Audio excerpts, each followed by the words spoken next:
Speaker पद को लेकर जबरदस्त खींचतान हुई, लेकिन भारतीय जनता पार्टी ने ये स्पीकर पद किसी और को नहीं दिया तो नहीं दिया। अब सवाल किया जा रहा है कि आखिर क्यों भारतीय जनता पार्टी ने टीडीपी जेडीयू को ये स्पीकर पद नहीं दिया है।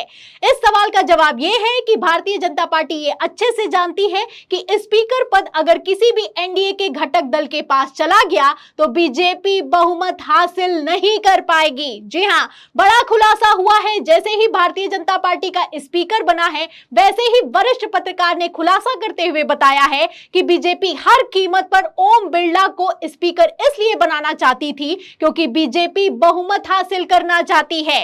ओम बिरला इकलौते ऐसे सांसद हैं या यूं कहें ऐसे बदनाम स्पीकर हैं जो कि अमित शाह के रिमोट कंट्रोल पर चलते हैं। अमित शाह ने कह दिया कि सांसदों को सस्पेंड कर दो तो 100 से ज्यादा सांसदों को सस्पेंड कर दिया गया, वो भी सिर्फ और सिर्फ विपक्ष के सांसदों को सस्पेंड किया गया। अमित शाह ने कह दिया कि राहुल गांधी का माइक म्यूट कर दो तो राहुल गांधी का माइक म्यूट कर दिया गया, जो कि सदन के इतिहास में कभी नहीं हुआ। वो ओम बिरला ने सदन में कर दिखाया। तो ओम बिरला के इतिहास से आप समझ सकते हैं, ओम बिरला के कार्यकाल से आप समझ सकते हैं कि किस तरीके से ओम बिरला को अपनी इमेज से कोई फर्क नहीं पड़ता कि लोग क्या सोचते हैं। इसीलिए ओम बिरला को एक बार फिर से तमाम विरोध के बावजूद एक बार फिर से स्पीकर बना दिया गया है। अब कल ही देखिए, जब राहुल गांधी और अखिलेश यादव ने अपना सदन में भाषण दिया, तभी राहुल गांधी ने कहा कि इस बार विपक्ष को बोलने दीजिएगा, विपक्ष को बोलने का मौका दीजिएगा। अखिलेश यादव ने भी कहा कि ऐसा ना हो कि सिर्फ और सिर्फ विपक्ष पर कार्रवाई की जाए और सत्ता पक्ष पर कोई एक्शन ना हो। लेकिन फिर भी ओम बिरला जैसे ही अपनी मंच पर आसीन हुए या यूं कहें अपनी कुर्सी पर आसीन हुए, क्या करके दिखाया है, वीडियो देखिए। एक मिनट बोलना, एक मिनट प्लीज, एक मिनट प्लीज बैठिए, प्लीज बैठिए, प्लीज। असाउद्दीन ओवैसी जी, एक मिनट बोलना, एक मिनट प्लीज बैठिए, बैठिए।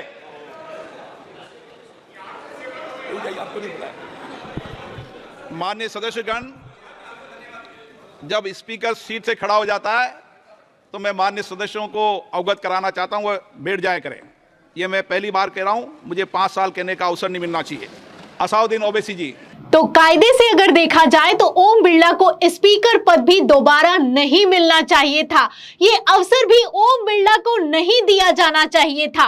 लेकिन भारतीय जनता पार्टी ने तमाम विवादों के बीच किस तरीके से एक बार फिर से ओम बिरला को स्पीकर बना दिया है, आप देख सकते हैं। अब इस खेल को इंडिया गठबंधन अच्छे से समझता है, इसीलिए इंडिया गठबंधन डिप्टी स्पीकर पद को लेकर अड़ा हुआ है।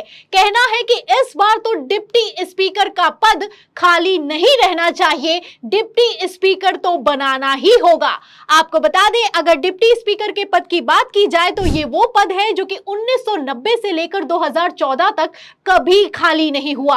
2014 में जब मोदी की सरकार आई, तब भी 2014 से 19 तक एआईएडीएमके के नेता को डिप्टी स्पीकर बनाया गया। लेकिन 2019 से 2024 तक इस पद पर कोई नहीं बैठा, डिप्टी स्पीकर पद की कुर्सी खाली रही। अब इसी रवायत को एक बार फिर से मोदी सरकार दोहराने की कोशिश कर रही है।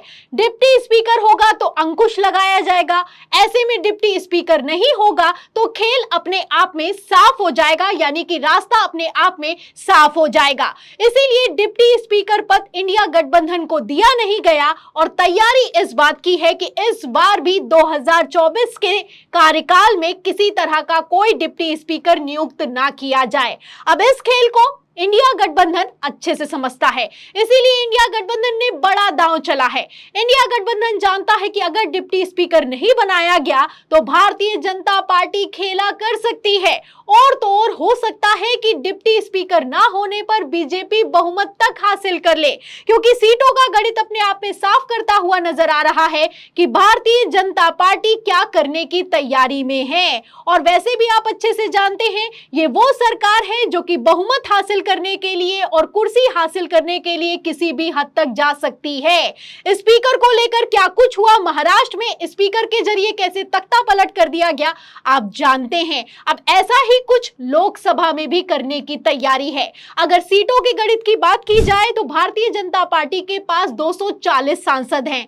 ऐसे हालातों में 272 का आंकड़ा प्राप्त करने के लिए भारतीय जनता पार्टी को 32 और सांसद चाहिए। अब इसी 32 सांसद के जुगाड़ में गृह मंत्री अमित शाह लगे हुए हैं और 32 सांसदों का जुगाड़ करना गृह मंत्री अमित शाह के लिए तो कोई बड़ी बात है नहीं।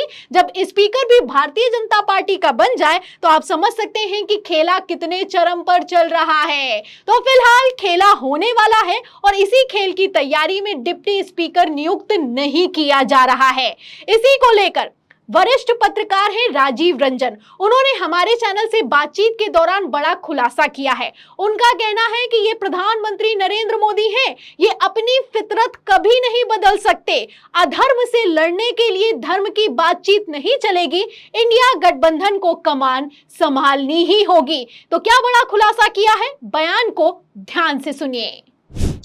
नरेंद्र मोदी 2001 से जब से आए हैं, इन्होंने कभी भी अपने आप को अल्पमत में नहीं पाए, हमेशा ये बहुमत में रहे। तो इनकी जो फितरत हो गई है वो ये हो गई है कि मैं जो हूं वो सर्वोपरि हूं, मैं जो सोच लूं वही शासन का वही नियम होगा और उसी तरीके से इस देश का शासन चलेगा। अब इस आदमी की फितरत को आप सोचो कि कुछ दिनों के लिए चेंज हो जाएगा, ये नहीं होगा। ये कांग्रेस और इंडिया अलायंस जितनी जल्दी समझ ले उतना अच्छा है। मैंने 2-3 एपिसोड पहले भी कहा था कि ये उपयुक्त समय है कि आप इसी वक्त प्रहार कीजिए। इनके पास में ना बहुमत है, ना नंबर है, ना जनता का कॉन्फिडेंस है। ये उपयुक्त समय है जब आप किसी भी तरीके से तोड़िए एनडीए को। अधर्मी के साथ युद्ध करते हुए धर्म की बात मत कीजिए। तो आप देख सकते हैं कि वरिष्ठ पत्रकार हैं राजीव रंजन, उन्होंने हमारे चैनल से बातचीत के दौरान बड़ा खुलासा किया है। कहना है कि ये वो मोदी सरकार है जिसको बहुमत ना मिले तो ये अपना आपा खो सकती है।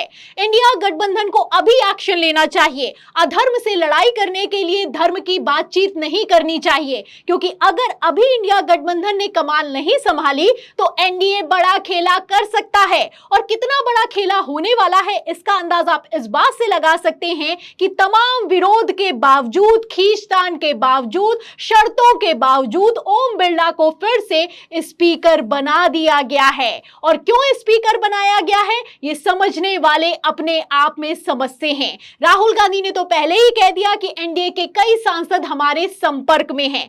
ऐसे हालातों में सवाल यह खड़ा होता है कि अगर सांसद संपर्क में है तो अब एक्शन का समय आ गया है, क्योंकि भारतीय जनता पार्टी का यह मूव अपने आप में साफ करता हुआ नजर आ रहा है कि बीजेपी किस तैयारी में है। आप समझ सकते हैं कि जब जेडीयू और टीडीपी को तमाम शर्तों के बावजूद भारतीय जनता पार्टी स्पीकर पद ना दे और तो और बगावत की आशंका होने पर भी भारतीय जनता पार्टी स्पीकर पद छोड़ने के लिए तैयार ना हो, तो समझने वाले अपने आप में ये समझते हैं कि दाल में कुछ काला नहीं बल्कि पूरी की पूरी दाल ही काली है। हो सकता है कि टीडीपी जेडीयू के ही सांसदों को तोड़ लिया जाए, क्योंकि महाराष्ट्र में क्या हुआ ये किसी से छुपा हुआ नहीं है। ऐसे हालातों में इंडिया गठबंधन को एक्शन लेना चाहिए, ये कहना है वरिष्ठ पत्रकार राजीव रंजन का।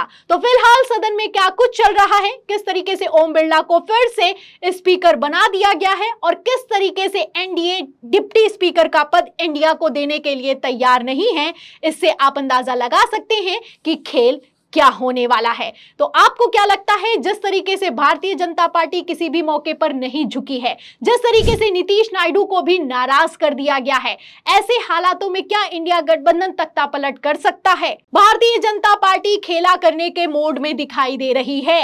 वरिष्ठ पत्रकारों से लेकर राजनीतिक विश्लेषक ये अच्छे से समझते हैं कि टीडीपी और जेडीयू के साथ खेल होने वाला है। जेडीयू ने तो 29 जून को मीटिंग बुला ली है, वहीं दूसरी तरफ चंद्रबाबू नायडू भी नाराज हैं। ऐसे हालातों में क्या इंडिया गठबंधन खेला कर सकता है? क्या एनडीए इंडिया गठबंधन को डिप्टी स्पीकर का पद देगा? और अगर ये पद नहीं देगा तो क्या सदन में बड़ी बगावत होने वाली है? इन सभी सवालों के जवाब में इस पूरी खबर पर आपको क्या लगता है कि सदन में आखिर क्यों डिप्टी स्पीकर की कुर्सी इंडिया गठबंधन को नहीं दी जा रही है? इस पर आप जो भी सोचते हैं हमें कमेंट बॉक्स में जरूर लिखें। वीडियो को ज्यादा से ज्यादा शेयर करें ताकि सच्चाई दूसरों तक पहुंच सके। हमारे चैनल को लाइक करें, सब्सक्राइब करें, ज्वाइन करें। फिर मिलते हैं अगली खबर के साथ, तब तक के लिए धन्यवाद।